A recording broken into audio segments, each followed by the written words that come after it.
Bancwatyuwe namhlanje abafundi ababini besikolo samabanga aphakamileyo iJumba eNgqeleni Cebokuhle eMthatha uAlive Vava noThabisile Khumalo babhubha ngethuba ibhasi yabo yesikolo ikhukuliseka kwizikhukhula ezihlasele eMpuma Koloni kutshanje.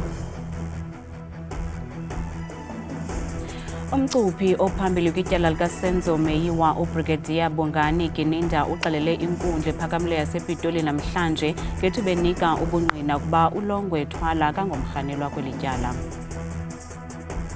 I am proud and privileged to announce that we will be playing Asante Kotoko from Ghana. Kuzaqhawuka unobathana kwibala iMoses Mabhida ngomhla wama-26 kuJulayi xa iKaizer Chiefs iza kube isindleke oompondo zihlanjwe baseGhana Asante Kotoko kwindebe yeToyota Cup ka-2025.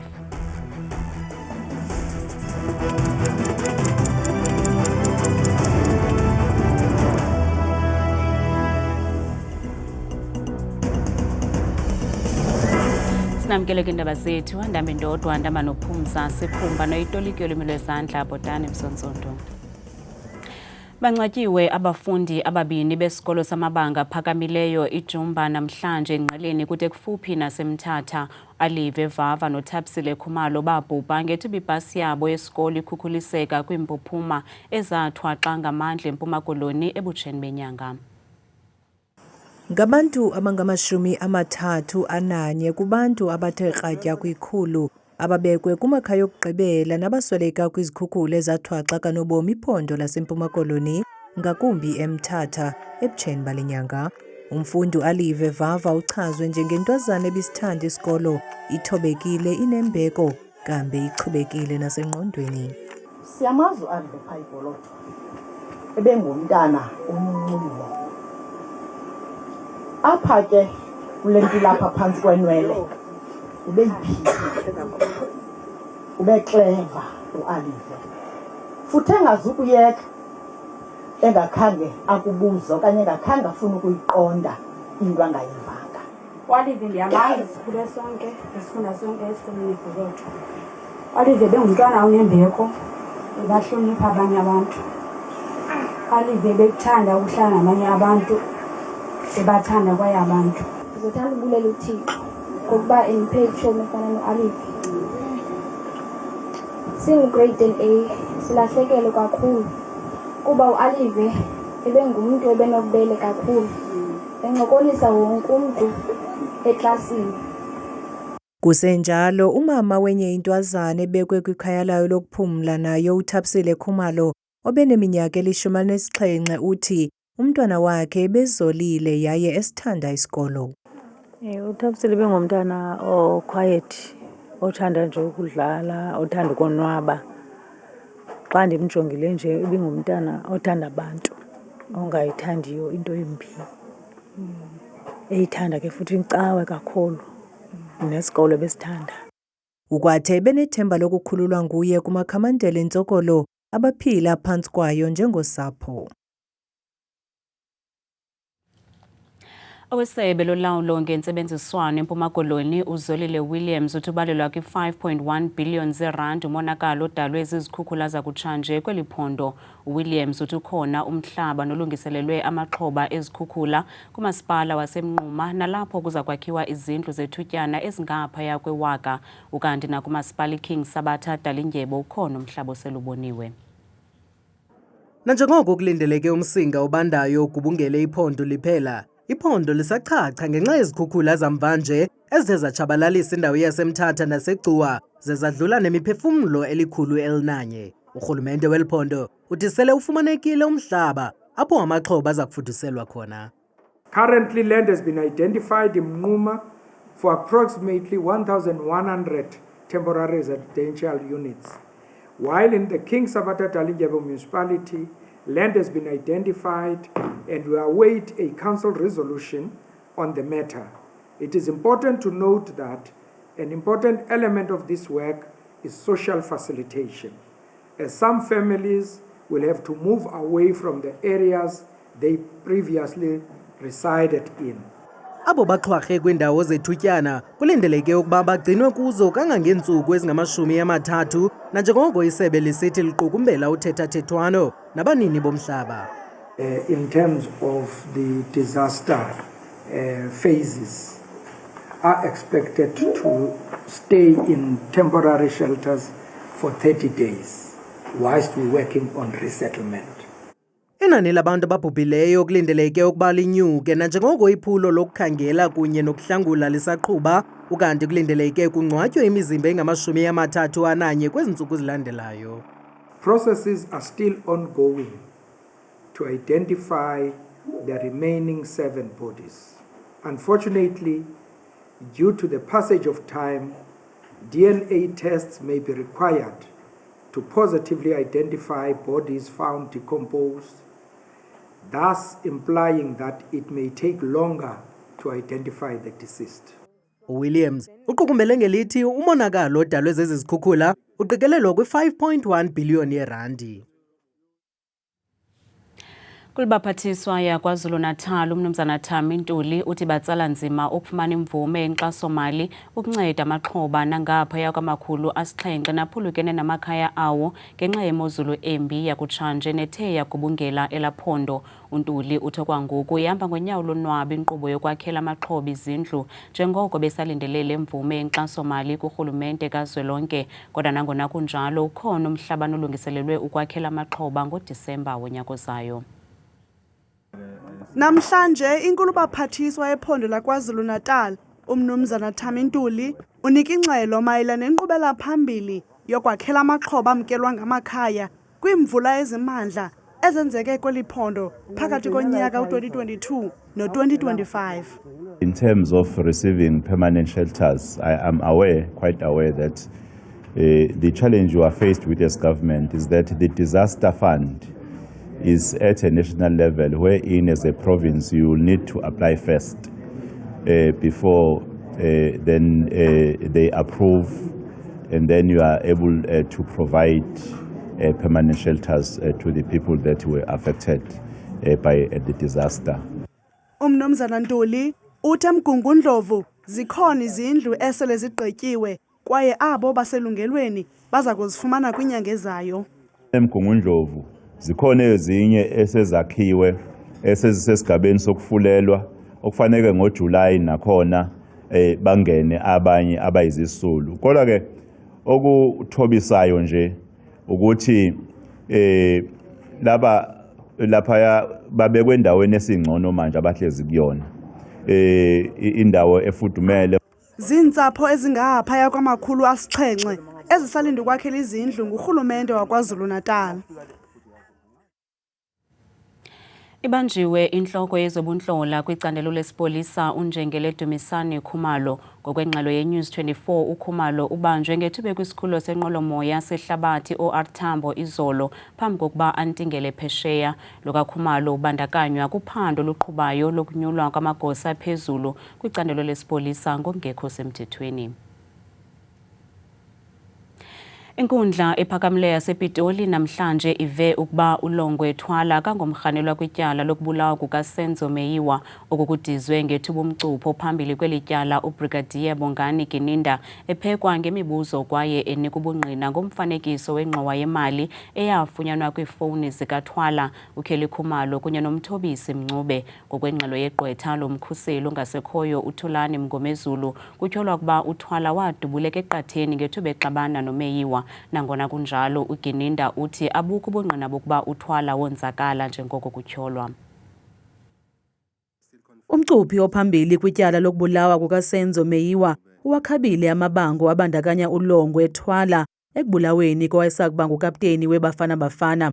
Namhlanje uBrigadier Bongani Gininda ebeqhuba enika ubungqina obutsha kweli tyala, ukanti inkundla iye yaphanda ngomba wefoto ebonisa ingxowa yeplastiki ebonwa izele imali kwiselula kalowo otyholwa ngokudubula uMeyiwa, umthobisi Mncube. Now, by virtue of the fact that there is that bag of money, same bag of money that was found in Kelly's phone, accused number 3's phone, and Longwe's phone, does that then make Longwe Thwala also a person of interest? No, my lord. So perhaps to answer straight correctly, the answer is no. You cannot now make a person or focus on a person as a person of interest solely because of one bag. Oku kuza emva kwevidiyo ebonisa uLongo ethwala esiya kwimoto kaMeyiwa engaphakathi eyadini yakwaKhumalo emva kwemini yesiganeko. Who is best positioned to come and articulate about what is happening in that video, about the date on which that video was taken, about the allegations that were raised by Mr. Mngomezulu against Mr. Longwe? It's Longwe himself, not so? Not necessarily, my lord. I agree he can play a role, but to say perhaps he might be the only option that you can look at, no. Nangona kunjalo umnisi uye walutshintsha uphononongo lwakhe lwangaphambilini. I've now double-checked the recordings, the proceedings, my lord. It doesn't say he was doing his own investigation. In fact, it says version, putting this version to Colonel Mangena. Ityala liyaqhubeka ngoLwesihlanu. Namhlanje ANC ibhiyozele ama-70 minyaka kwasungulwa umqulu wezikhokelo zenkululeko nemisebenzi karhulumente weli i-Freedom Charter ukutsho. Le mibhiyozo ibanjelwe eKliptown eSoweto nalapho i-ANC ivumile ukuba kusekho umsantsi ovulekileyo kuphathelene nokufezekiswa kwamanye amalungelo aqulethwe leli xwebhu naqulethwe kumgaqo-siseko weli ona-30 eminyaka asukela oko eli lizwe lazo zenkululeko. Usekela nobhala we-ANC uNomvula Mugonyane uthi zisekho intanda kumqulu wenkululeko abaziqapheleyo emva kweminyaka kwasekwa elixwebhu lenkululeko njengokwabiwa komhlaba. The next clause on the land shall be shared amongst those who work it. We know that South Africa's colonial past is probably one of the most brutal and one of the most violent across the entire European settlement and in Africa. Land dispossession was a violent encounter. We fought battles around issues of land as part of our struggle.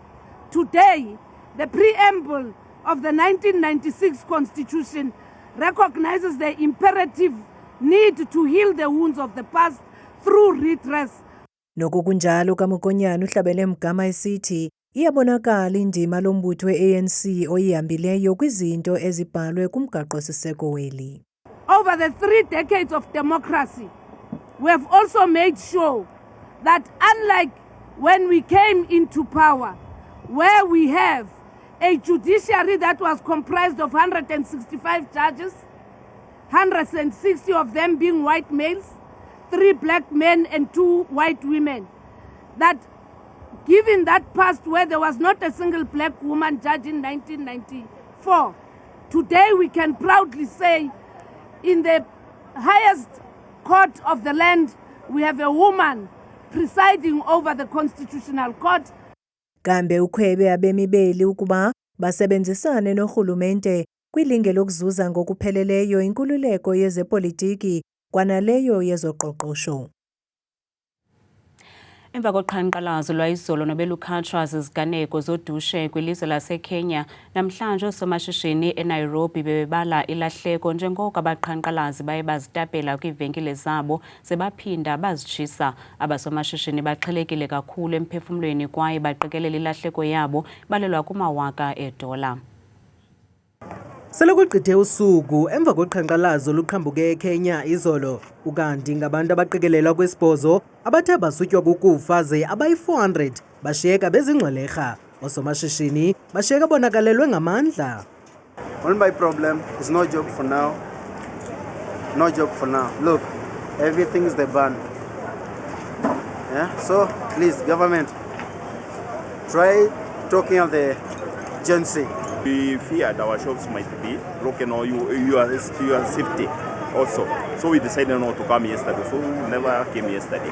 Ngelixa abaqhankqalazi bebefuna ubulungisa emva kokubulawa kombhali kwi-internet nobhala ngemiba etshisa ibunzi eKenya nobeselugcinweni lamapolisa bambi bashiyeke becoca indawo zabo zokuxelenga ngelinge lokuqhubeka noshishino kwakhona. Abanye oonovenkile bathi bayalixhasa ikhwelo lohlaziyo kodwa hayi ngendlela zabo zokuphila. Things are so tough in our country right now. Sometimes you come morning until evening and you've not sold. And to remember this is something we invested for so long. So until you recover, it takes a period of time. Udushe olwenzeke ngexesha loqhankqalazo lwangolwesithathu luphawula isikhumbuzo sonyaka ophelileyo woqhankqalazo oluchasene norhulumente. Kuzakuqha kunobathana kwibala iMoses Mabhida ngomhla wama-26 kuJulayi xa oompondo zihlanjiwe bebhola ekhatywayo kweli iKaizer Chiefs beza kube besindleke oompondo zihlanjiwe baseGhana iAsante Kotoko kwindebe yeToyota Cup ka-2025 neingabula-zigcawu phambi kokuba kuqala isizini entsha. Kaizer Chiefs yayamkele iYoung Africans yaseTanzania eBloemfontein kunyaka ophelileyo xa yayiqala le ndebe. Ibuyile kwakho ityeli lesibini kulo nyaka indebe yeToyota Cup nalapho iKaizer Chiefs iza kuthi yamkele iqela laseGhana iAsante Kotoko. Le ndebe yakwaToyota yingabula-zigcawu yokulungiselela isizini ezayo. Kulo nyaka ke iza kudlalelwa kwibala laseMoses Mabhida eThekwini.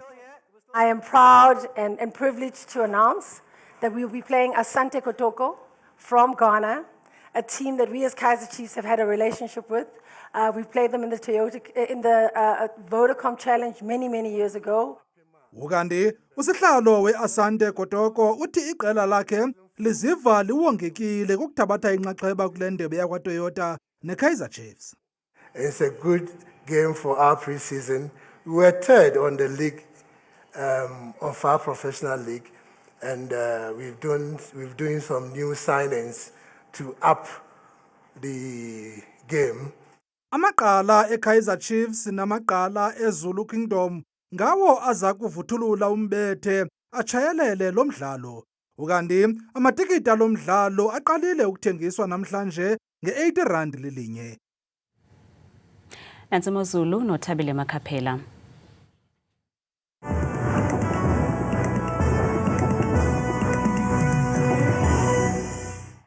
Kakhuluke mamqwathi noncuthi kudesika yendaba ndiyabulisa nawe mbukeli wam apha ekhaya ndikwamkeleka lokhu kuqonga lam le mozulu bethu lamnikama lam ndikuthabile inzwakazi yabathembu mvanje ke bethu nanjitha lokhu imozulu bethu lamasphawuleni ngomfanekiso wokuqala ogangatha ngokumandla kwiziganeko zamvanje zemozulu kumzantsi Afrika nje uphela uyawuphawula kaloku mbukeli wam ekhaya kumbini nje ime kumaxongo imani ndundumphela phaya kwindawo ezifana phaa kodiyala ekuseni futhi yinkwankca umoya obhudla mpela phaya ngo-1 kanti emva kodiyala yakho xa beyivala lamini futhi lo meko imamaxongo mpela beyivala la mini yabo beyisonga futhi ngesibhozo emva kwemini yangomsikhathi ke bona mukelo amaqolo wakho phansi naphezulu ngelokuqala bethi niphondo kupha kaloku empuma koloni ngamandla futhi kwintshona yalo ndawo ezifana naphaya kooburgers dobe ekuseni futhi kuyabanda ngamafu nenkwankca nomoya phaya ngayo kaloku la -2 xa bevuka ngomso zebenjenje phaya ephondweni eliseFreystata phondo elo kaloku lizinze kumbindi apha emzantsi ngamandla futhi kwimpuma yalo ndawo ezifana phaya koFixek ekuseni futhi ngo-2 naphaya eVelkom futhi ngabanda kakhulu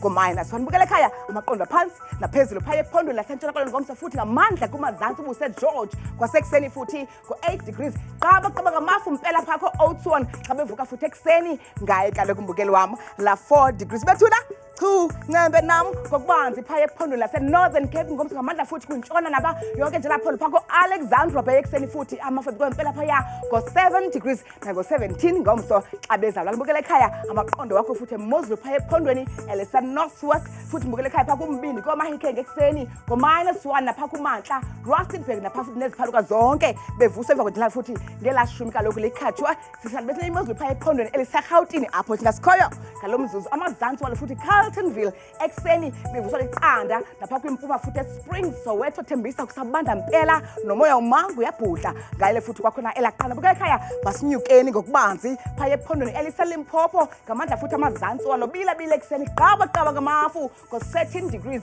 naphaa kwimpuma kuphalaburwa ngabanda nje yonke la ntsatsa yangomsukani. Bukela ekhaya sehle njalo futhi ngokubanzi phaya ephondweni elisempumalanga ngamandla kwimpuma yalo Skukuza ekuseni ngo-16 degrees naphaa kwincam yela phondo emalahleni bevuka kwakhona ingqele kakhulu phaya ngaye la 3 degrees. Bethuna ekhaya mandiyivale ndiyise ngokugqibela nqa phaya ephondweni laKwaZulu Natal ngamandla futhi kwincam yelo phondo Ladysmith kuyabanda ekuseni ngo-1 naphaa kwimpuma eRichards Bay beyivala lamini futhi ngo-10 degrees. Mna ndikuthanda kangaka xesha limyole.